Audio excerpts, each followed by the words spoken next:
बिस्मिल्लाहिर्रहमानिर्रहीम। अस्सलाम वालेकुम नाज़रीन कराम, मैं हूं मखदूम शहाबुद्दीन और आप देख रहे हैं मेरा फेसबुक और यूट्यूब चैनल।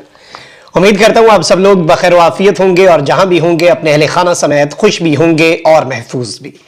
नाज़रीन कराम, पाकिस्तान का सियासी मंजरनामा बहुत तेजी से तब्दील हो रहा है। एक सफ़ा इस वक्त यूं लग रहा है कि फट रहा है या फट चुका है। और नवाज शरीफ साहब जो हैं, इस वक्त कहा यह जा रहा है और नवाज शरीफ साहब के जो करीबी हल्के हैं वो इस बात को कंफर्म कर रहे हैं कि नवाज शरीफ साहब डट गए हैं। किसके आगे डट गए हैं? उन्हीं के आगे डटेंगे जिनके आगे डटा जा सकता है।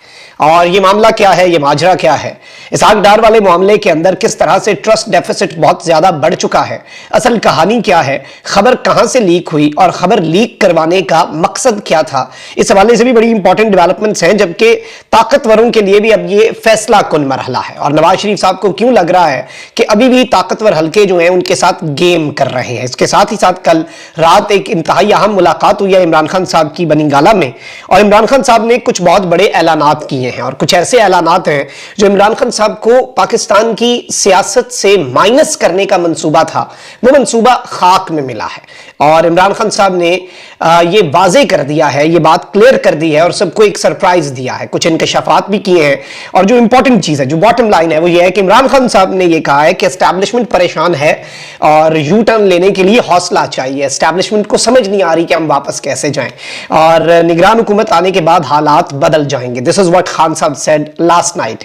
तो ये भी बहुत ज्यादा इंपॉर्टेंट है, आपके ज़हन में आ रहा होगा कि इसका मतलब क्या है, उसे भी समझने की और अनअर्थ करने की कोशिश करते हैं कि डेप्थ क्या है, गहराई क्या है, खान साहब का असल मकसद क्या था ये बात करने का। और खान साहब ने जो दीगर ऐलानात किए हैं, किस तरह से अगर ताकतवर हल्के ये समझते हैं कि पीटीआई को माइनस कर देंगे, इमरान खान साहब ने एक ऐसा एक पत्ता, जैसे कहते हैं ना कि 100 सुनार की एक लोहार की, पीटीआई को खत्म करने के लिए कितना कुछ प्लान किया गया, कितना कुछ एग्जीक्यूट किया गया, still the process continues. But Imran Khan साहब ने एक ऐसा मूव खेला और ये पहले भी खान साहब इसके हवाले से इशारे दे चुके हैं, लेकिन कल रात को खान साहब ने जो ऐलान किया एक बड़ी इंपॉर्टेंट मीटिंग के अंदर, वो भी मेरे लिए बहुत ज्यादा अहम है।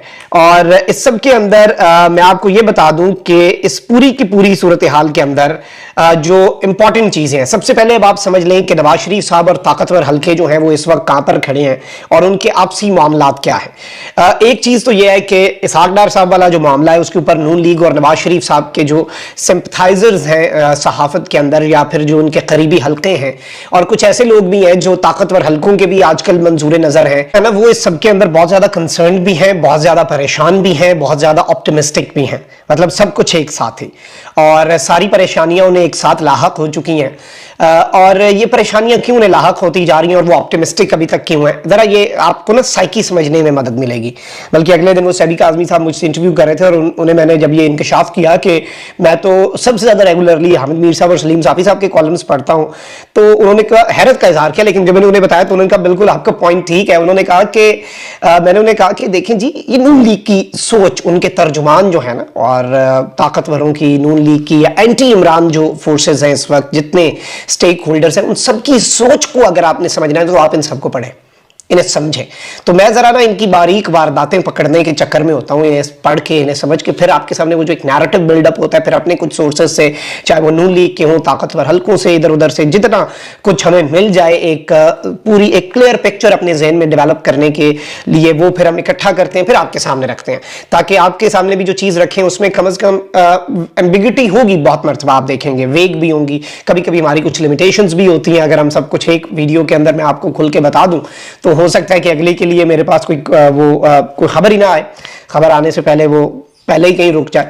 तो हमें हर चीज़ देखनी पड़ती है एंड आई एम 100% श्योर कि लोग हर बात समझ जाते हैं। अब वो बात नहीं रही, ये जो हमारे से पिछली पोद थी ना साफियों की, वो कहते थे लोगों को कुछ नहीं पता, हम बताएंगे, ये तो भाई मासूम कौम है, ये तो बड़े भोले हैं, कुछ जाहिल कह दिया करते थे, अवाम की तौहीन कर दिया करते थे। बट मेरी फिलॉसफी कुछ और है। मुझे लगता है, जो मैंने देखा है, कि अवाम मुझसे, हम सब सहाफ़ियों से, सब लोगों से ज़्यादा समझदार है। मैं आपको हल्फन बता रहा हूँ कि इधर कॉमेंट सेक्शन के अंदर आप लोगों के जो कॉमेंट्स होते हैं वो इतने इंपॉर्टेंट होते हैं और अगर मैं उनमें से जो हर वीडियो के नीचे कम से कम 20-30 ऐसा कमेंट होता है जिसमें मुझे अंदाजा होता है कि बड़े बड़े सहाफ़ी जो है ना, उनसे ज़्यादा पॉलिटिकल जो विजन है, जो पॉलिटिक्स को देखने का नुक्ता नज़र है, वो आम आवाम के अंदर है, जो वेयर है उसके अंदर है, और बड़ा वेल वेयर है। इसका सहरा खान साहब को भी जाता है, सोशल मीडिया को भी जाता है, जिससे अगर मैं भी कुछ गलत बोलूँ तो लोग उसे हाईलाइट करते हैं, which is the best part of social media. और पिछले सहाफ़ी तो कहते थे ना कि हम लोगों की पगड़ियाँ उछालें, हमारे ऊपर सवाल करोगे तो आज़ादी। ऐसा कुछ भी नहीं। अब ये डिजिटल मीडिया का यही तो हुस्न है, और ये चीज़ तो रहेगी। अच्छा, अब जरा आ जाते हैं इमरान खान साहब के हवाले से भी, और इस वक्त नवाज शरीफ साहब जो है उनके हवाले से भी। एक तो इसहाक डार साहब वाला जो मामला है उसके ऊपर कहा यह जा रहा है, और ये इस वक्त सोच विचार शुरू हो चुका है कि डार साहब जो है ना, उनके हवाले से पिछले महीने ये अंदर खाते डिसाइड हो चुका था कि डार साहब को निगरान वजीर आजम बना दिया जाएगा। और इस वक्त नून लीग के कुछ करीबी साफी अभी भी बज़िद हैं कि ताकतवर हल्के जो हैं वो इसके ऊपर राजी थे, रजामंद थे, और उन्होंने नवाज शरीफ साहब को कहा, नवाज शरीफ साहब जिवें तुसीं कहो, तुहाडा काम है, तुसीं निगरान वजीर आजम लाना है, थोड़ी पार्टी निगरान वजीर आजम लाना है, असी की कह सकने हैं, तुसीं जो भी फैसला करो। तो उसके बाद फिर क्या बदला, व्हाट चेंज्ड? नवाज शरीफ साहब तो इस बात पर कंफर्म्ड हैं कि ये जो खबर आई थी कि इसहाक डार साहब, और नॉर्मली एक और चीज़ मैं आपको ये बताऊं कि जब किसी बंदे ने लगना होता है ना, तो या निगरान वजीर आला, निगरान वजीर आजम, अगर लगने से महीना पहले 2 हफ्ते पहले आपका नाम आ जाए ना, तो इसका मतलब ये है कि आपने नहीं बनना। क्यों? उसकी वजह यह है कि जैसे ही मेरा नाम आएगा वो टांगें खींचने वाले बीच में आ जाएंगे मैदान में, और नून लीग के अंदर से फिर जो रिजेंटमेंट है, आप देखें पीपल्स पार्टी ने खुल के तनकीद कर दी ताकतवर हल्कों के वाले से। अब वही लोग जो कह रहे थे कि ताकतवर हल्के इस पर राजी थे, ताकतवर हल्कों ने भी तो अपना कुछ देखना है ना। ताकतवर हल्कों के वाले से ये खबर छाप दी गई कि ताकतवर हल्के और एस्टैब्लिशमेंट ने भी उस पर रजामंदी जाहिर कर दी। भाई एस्टैब्लिशमेंट की भी तो क्रेडिबिलिटी एट स्टेक है कि वो किस तरह से एक तो निगरान सेटअप जो है, निगरान वजीर आजम के ऊपर अपनी रजामंदी, और वो भी फिर एक पोलिटिकल, तो इससे एस्टैब्लिशमेंट के ऊपर भी क्वेश्चन रेज हो रहे थे। उन्होंने भी इससे अपने आप को डिस्टेंस करना मुनासिब समझा। नून लीग के अंदर भी कुछ जमातें हैं, नून लीग के अंदर ख्वाजा आसिफ साहब खुल के सामने आ गए कि ऐसा कुछ नहीं है। डार साहब, अब इसमें 2 ऑप्शन है, नवाज शरीफ साहब से अगर ये खबर बाहर नहीं आई तो सेकंड दूसरा बंदा बचता है डार साहब, इसहाक डार साहब। और आप देखें ना कि डार साहब एक एक्सटेंशन भी मांग रहे थे लेफ्टिनेंट जनरल की, ये भी रिपोर्ट हुआ। तो डार साहब कुछ गेमें डायरेक्ट नवाज शरीफ साहब के कहने पे कर रहे थे, और नवाज शरीफ साहब के साथ उनके सुर जो है वो मैच थे। नवाज शरीफ साहब इस इक्वेशन से आप उन्हें बाहर ही समझे, मतलब इसमें बाहर तो नहीं आप इक्वेशन समझ सकते, लेकिन इस इक्वेशन के अंदर शहबाज शरीफ साहब को आप इररेलेवेंट समझें तो I guess that would be a better word. तो अब हुआ ये कि दूसरी फिर एक ये है कि इसहाक डार साहब कहीं ज्यादा खुशी बंदे से ना संभाली गई, उनसे खबर निकली। और तीसरा ये है कि कहीं ताकतवर हल्कों ने तो ये खबर नहीं निकाल दी कि इसहाक डार का रास्ता रोकने का यही तरीका है कि ये पहले खबर अपने पे भी ना आए बात, और बाकी फिर लोग और अपोजिशन और दीगर जमातें और सब जो है वो मिलके इसहाक डार का रास्ता खुद ही रोक लें। मतलब ये वही बात है कि एक मंसूबा बनाए कोई मेरे साथ बैठ के, मैं उसके सामने तो उसकी हामी भर दूं, लेकिन बाद में वो प्लान मैं लीक कर दूं, और उसके फिर जो मुखालिफ है, मैं तो कहूँ मैं तो साथ था भाई, लेकिन अब देखें ना सब इस पे बात कर रहे हैं। तो नवाज शरीफ साहब जो हैं उनके करीबी साफियों का ये मानना है, और नवाज शरीफ साहब को भी ये लग रहा है कि ये वो गेम भी हो सकती है। दूसरी चीज ये है कि नवाज शरीफ साहब कहते हैं कि मैंने एक दिन के लिए ही सही 4थी मरतबा वजीर आजम बनना है, क्योंकि मैंने ये स्टेटमेंट देनी है, मैंने ये साबित करना है कि जो मुझे आर्टिफिशियल तरीके से निकाला गया अवाम की विल के खिलाफ, और उस वक्त की एस्टैब्लिशमेंट ने जो कुछ किया वो सब कुछ आपको अनडू करना पड़ेगा। नवाज शरीफ साहब की अब ये एक ओपन सीक्रेट बन चुका है, और इनके अपने करीबी सहाफी जो हैं वो इस बात को बारहा रिपोर्ट कर चुके हैं नवाज शरीफ साहब के कि जी नवाज शरीफ साहब ने कहा हुआ है और ताकतवर हल्कों को कहा है कि जो कुछ आपने मेरे साथ किया था ना, आपने वो सब कुछ जो है वो आपने रिवर्स करना है, और आपने उस सब को बिल्कुल रिवर्स गियर लगाना है, और वो सब कुछ मुझे कंट्रोल जी होता है अनडू जो है वो आपने कर देना है, और फिर मैं सारे मामला दुरुस्त होंगे। और उन्हें शायद यकीन दहानी भी कराई गई कि ऐसा सब कुछ हो जाएगा, और नवाज शरीफ साहब की 4थी मरतबा वजीर आजम बनने की राह हमवार हो जाएगी। अब ये तो नवाज शरीफ साहब ऐसी बातें करते होंगे, और जो जाहिर बात है एक साफी है वो कहते हैं ना कि नवाज शरीफ साहब जो हैं उन्हें कोई नहीं जरूरत वजीर आजम बनने की, इस मुल्क को, एस्टैब्लिशमेंट को, रियासत को जरूरत है नवाज शरीफ की। और वो परसों में एक और साफी को सुन रहा था, वो कहते हैं कि जी नवाज शरीफ साहब के शक्ल पे, नवाज शरीफ साहब की जात पे सऊदी अरब ने अरबों डॉलर निछावर कर दिए, उन्होंने कोई मुल्क, कोई ओहदा, हर चीज को पीछे रख दिया, और एस्टैब्लिशमेंट भी खड़ी देख रही है और हैरान है। और फिर एस्टैब्लिशमेंट इस सब के अंदर क्या कर सकती है? उन्होंने तो सर नीचे दे के कहना है कि भाई ठीक है, एक बंदा जो है उसकी इतनी कदर मंजिलत है, कदर कीमत है। लेकिन ये सब कुछ एक परसेप्शन बनाने के लिए होता है, और इसमें ये जाहिर बात है ये इसे आउट ऑफ प्रोपोर्शन ब्लो भी करते हैं। लेकिन अब जो नुकता है वो ये है कि नवाज शरीफ साहब को ये लग रहा है कि जितने इकदाम जो हैं वो किए जाने थे मेरे रिटर्न के लिए, और वो सारे जो इवेंट्स जो मेरे खिलाफ हुए उन सबको अंडू करने के लिए वो नहीं किए जा रहे। इस सब के अंदर शहबाज शरीफ साहब बारहा जो स्टेटमेंट्स दे रहे हैं वो भी चोर की दाढ़ी में तिनका की मिसदाक नवाज शरीफ साहब को खटक रही हैं। शहबाज शरीफ साहब ने रिसेंटली स्टार्ट किया हर तकरीब के अंदर कहना कि अगली मरतबा आपने और अवाम ने अगर चाह नवाज शरीफ वजीर आजम बनेगा, मेरा वजीर आजम नवाज शरीफ है। चौथी, ये नॉर्मली आप तभी करते हैं, तब भी करते हैं, मतलब तभी तो नहीं, मैं कहूंगा तब भी करते हैं जब आप का अपना कुछ दाल में गाला हो।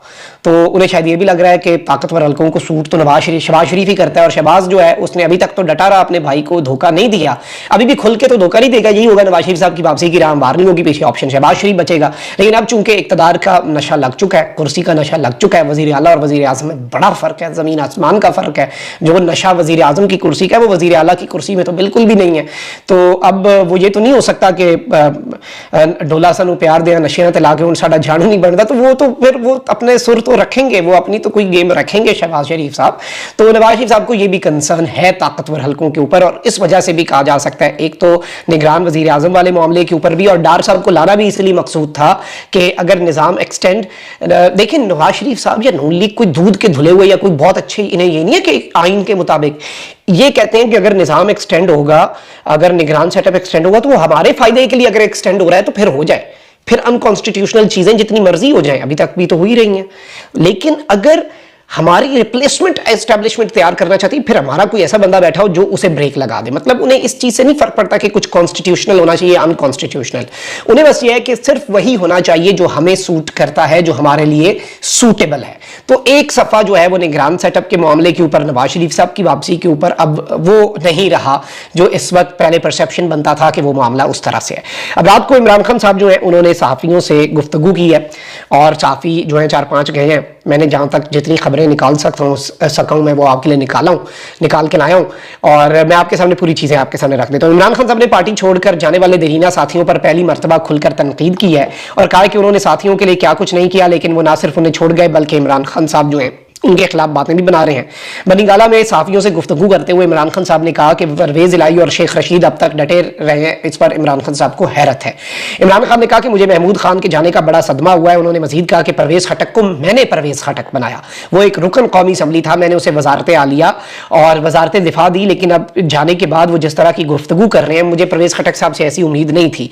इमरान खान साहब ने कहा, अब ये जो दो अगले मैं आपके सामने खान साहब के जुमले, ये सब कुछ तबाहियां, इमरान खान साहब ने 3 बल्कि पॉइंट्स ऐसे हैं जिन्होंने तबाहियां फेर दी हैं, मतलब सारे प्लान उलट कर दिए हैं। एक तो इमरान खान साहब ने कहा कि एस्टैब्लिशमेंट इस वक्त कंफ्यूज है क्योंकि यू टर्न लेने के लिए हौसला चाहिए, यू टर्न लेना है तो आपको हौसला चाहिए। उन्होंने मजीद कहा कि पीटीआई उनसे नहीं टूटी तो वो मुल्क तोड़ने की हद तक आ गए, ताहम मुझे लगता है कि निगरान हुकूमत आने के बाद हालात बदल जाएंगे। एस्टैब्लिशमेंट कंफ्यूज्ड है, यू टर्न लेने के लिए उन्हें हौसला नहीं बन रहा, लेकिन अब उन्हें लेना पड़ जाना यू टर्न, मतलब किस चीज से, in the support of PDM. This is what Khan साहब says. उन्होंने कहा कि अब वो वकला को लेकर आ रहे हैं, जो करप्ट लोग थे वो पहले ही पार्टी छोड़कर चले गए, यानी टिकट जो है वो वकला को दी जाएंगी। एक तो वकला को इस तरह से उठा के गायब करना बड़ा मुश्किल है, उनके ऊपर बहुत ज्यादा केसेस बनाना मुश्किल है, और उन्हें अगर विक्टिमाइज किया गया या उनके साथ इलेक्शन के अंदर धांधली की गई तो उनके तो पोलिंग एजेंट जो है उनके सारे उनकी अपनी बिरादरी के काले कोट वाले होंगे। आप अंदाजा कर सकते हैं उनके साथ धांधली आप कैसे करेंगे, और खान की जब टिकट और खान की सपोर्ट होगी वकला के साथ तो आप अंदाजा भी नहीं कर सकते कि मामला कहां पर जाएगा। और एक ऐसा पत्ता इमरान खान साहब ने ये वकला वाला खेला है कि ये ऑटो पे सब कुछ ठीक होगा। खान साहब एक तीर से बहुत से शिकार करने जा रहे हैं। इमरान खान साहब ने यह भी कहा कि जो लोग छोड़कर गए हैं वो सब वापस आने के लिए राब्ता करेंगे। इमरान खान साहब ने यह भी कहा कि उस्मान बुज़दार और उनके खानदान पर दबाव डाला गया था, इस वजह से उस्मान बुज़दार जो है वो पार्टी से अलग हुए। खान साहब को पता है उनकी मजबूरी, और इस तरह की बहुत सी और बातें भी की, लेकिन मेरे लिए इंपॉर्टेंट एक एस्टैब्लिशमेंट के यू टर्न के हवाले से कि एस्टैब्लिशमेंट अपना चलन हो सकता है बदले खान साहब को लेकर, और इसके साथ ही साथ जो वकला को उतारने वाला ऐलान, ये बहुत बड़ा ऐलान है, ये गेम चेंजर ऐलान है। मार्क माय वर्ड्स, लिख के रख ले, फिर आप जब इसके ऊपर अमल होगा फिर आप देखेंगे कि किस तरह से ये इमरान खान साहब ने 100 सुनार की के ऊपर 1 लोहार की और सारा पूरा मंजरनामा बदल के रख दिया। अपना बहुत ख्याल रखें। अल्लाह निगहबान पाकिस्तान।